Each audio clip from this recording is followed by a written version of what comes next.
కొడుకు motor cycle కొని అని తండ్రిని అడుగుతుంటే ఎన్నో అప్పులు ఉన్నాయిరా, వద్దురా తల కొట్టుకున్నాడు. వినలేదు, మోటార్ సైకిల్ కొనిచ్చాడు.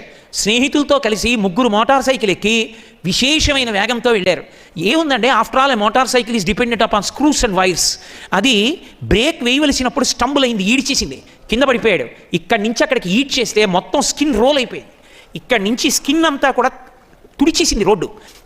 ఆ అబ్బాయికి అంత మచ్చ పడిపోతే చూడ్డానికి పరమ భయంకరంగా అయిపోతాడు. దాని మీద తిత్తులు పుడతాయి పిల్లాడు కాబట్టి. పెద్దవాడైనప్పుడు రక్తం అంగీకరించకపోతే తరువాతి కాలంలో తిత్తుల్లో వస్తాయని చెప్పారు డాక్టర్లు. కొడుకు ఎక్కడ అనాకారంగా అయిపోతాడోనని వాడిని తీసుకెళ్ళి చెన్నైలోనూ అక్కడ పెద్ద పెద్ద హాస్పిటల్స్లో తొడ దగ్గర చర్మం కొంత తీయడం, అంటించడం, అలా 9 నెలలు హాస్పిటల్లో ఉన్నాడు. ఆఫీస్ కూడా రియంబర్స్మెంట్ ఒక స్టేజ్ దాటి చేయడానికి అంగీకరించలేదు. తొడలో చర్మం పట్ట, మళ్ళీ దాన్ని ఉత్తరించా, మళ్ళీ వేసుకుంటూ వెళ్ళా, అస్థిపంజరంలో అయిపోయి తనతో చదువుకున్న వాళ్ళు నెక్స్ట్ ఇయర్లోకి వెళ్ళిపోయారు. ఈ పిల్లవాడు గట్టిగా చదువుకోవడానికి వీల్లేదు, గట్టిగా శ్రమ చేయడానికి వీల్లేదు, దర్భలా అయిపోయి ఇంటికి వచ్చాడు. ఒక మోటార్ సైకిల్ మీద వ్యామోహం, అక్కరలేని వయస్సులో మోటార్ సైకిల్ కావాలన్న తాపత్రయం ఆ స్థితికి తీసుకెళ్ళింది. ఇవాళ నేను అనేక చోట్ల చేస్తున్నాను.